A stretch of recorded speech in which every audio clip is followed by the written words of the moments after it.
Assalamualaikum warahmatullahi wabarakatuh.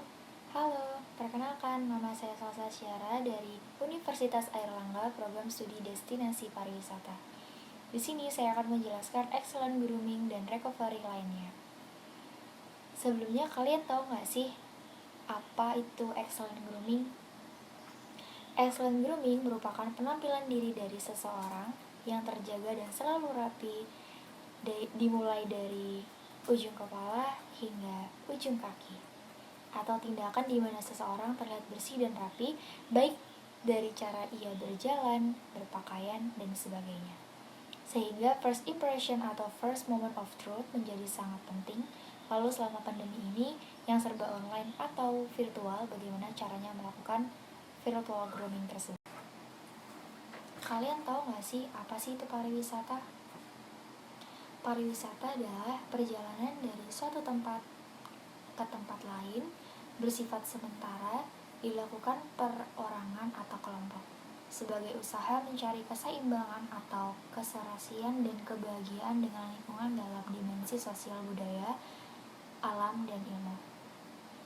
Pariwisata merupakan salah satu bentuk sebuah pembangunan. Selanjutnya, recovery tourism. Kalian tahu nggak sih recovery tourism itu meliputi apa? Karena semakin banyak negara di seluruh dunia yang melonggarkan pembatasan perjalanan, Organisasi Pariwisata Dunia atau UNWTO telah meluncurkan pelacak pemulihan pariwisata baru. Untuk mendukung pariwisata global ini, merupakan tindakan nyata terbaru yang dilakukan oleh Badan Khusus PBB karena memimpin respon pariwisata global dan pemulihan panduan. Lalu, sustainable tourism. Pariwisata berkelanjutan adalah konsep mengunjungi suatu tempat sebagai seorang wisatawan, di mana wisatawan tersebut telah berusaha membuat dampak positif terhadap lingkungan, sosial, budaya, dan ekonomi. Pariwisata dapat meliputi transportasi utama ke lokasi umum tersebut, karena transportasi lokal, akomodasi hiburan, rekreasi, makanan, dan belanja. Lalu ada sustainable tourism. Sustainable tourism pariwisata berkelanjutan adalah sebuah konsep mengunjungi suatu tempat sebagai seorang wisatawan dan berusaha membuat dampak positif terhadap lingkungan, sosial, budaya, dan ekonomi. Pariwisata dapat meliputi transportasi utama ke lokasi umum, meliputi transportasi lokal, akomodasi, hiburan, rekreasi, makanan, dan belanja. Lalu ada community-based tourism. Pariwisata berbasis masyarakat adalah pariwisata di mana penduduk lokal atau seringkali pedesaan miskin dan terpinggirkan secara ekonomi mengundang wisatawan untuk mengunjungi komunitas mereka. Dengan menyediakan akomodasi semalam, penduduk memperoleh penghasilan sebagai pengelola lahan, pengusaha, penyedia jasa, dan produksi, dan karyawan.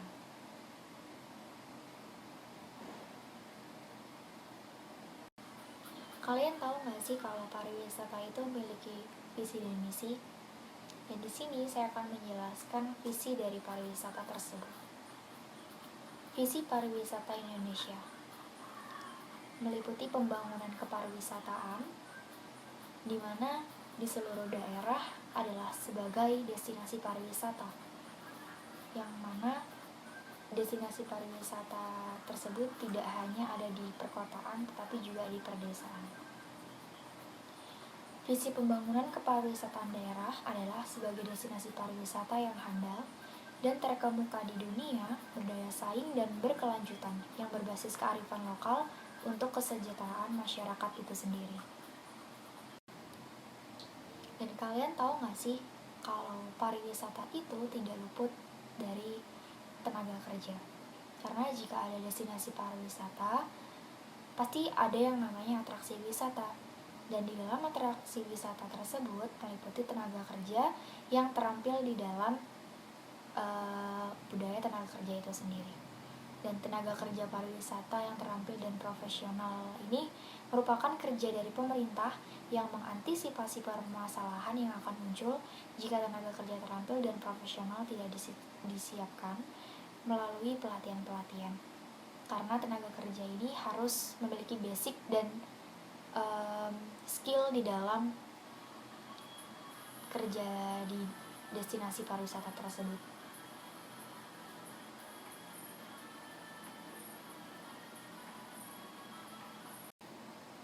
Dari pelatihan-pelatihan tersebut muncullah sebuah basic dan skill dari tenaga-tenaga kerja, yang mana tenaga kerja tersebut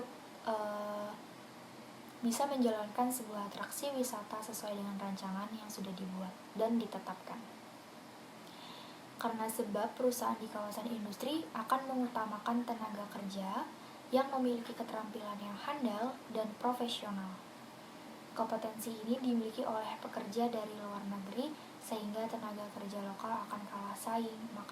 Maka dari itu, tenaga kerja lokal selalu mengikuti pelatihan-pelatihan untuk mengasah basic dan skill mereka masing-masing.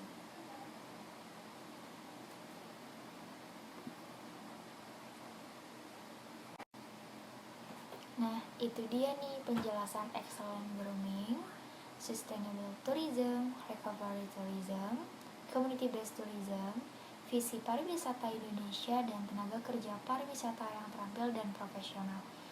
Semoga dari video ini kalian bisa jauh lebih mengerti apa sih itu pariwisata dan apa manfaat yang telah diberikan pariwisata terhadap negara Indonesia ini. Dan semoga tenaga kerja di pariwisata Indonesia bisa berkembang jauh lebih baik lagi dari sebelum-sebelumnya. Kurang lebihnya mohon maaf. Wassalamualaikum warahmatullahi wabarakatuh.